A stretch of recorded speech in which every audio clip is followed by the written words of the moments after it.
Everything from the housing crisis to people going to work after COVID, there's definitely a lot of animals that are being surrendered or people are trying to surrender them. Shelter cages in the state are fuller than they have been in years, pushing leaders in Colorado's no-kill shelter movement to suggest a new law. This bill that we're looking to forward in the legislature this session is essentially a requirement that shelters and rescues in Colorado work together. Max Fund Executive Director Kathy Gaines says the proposed legislation would require any shelter that is about to put a healthy and treatable animal down for any reason to post notice for 72 hours, giving other shelters and rescues the opportunity to step in. They're going to give shelters and rescues in Colorado the opportunity to pull that animal if they have space for it, if they have the staffing for it. Lawmakers are still in the process of drafting it, but she says the bill has several sponsors. The fears we have around bills like this is that they position shelters as bad actors and kind of in some sort of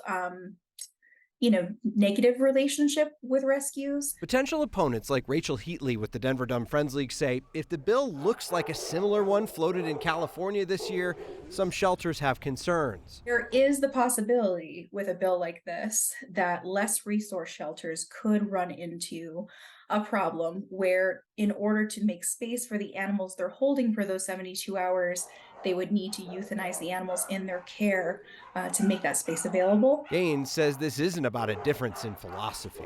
This is, from our perspective, legislation that is not specific to any sheltering model.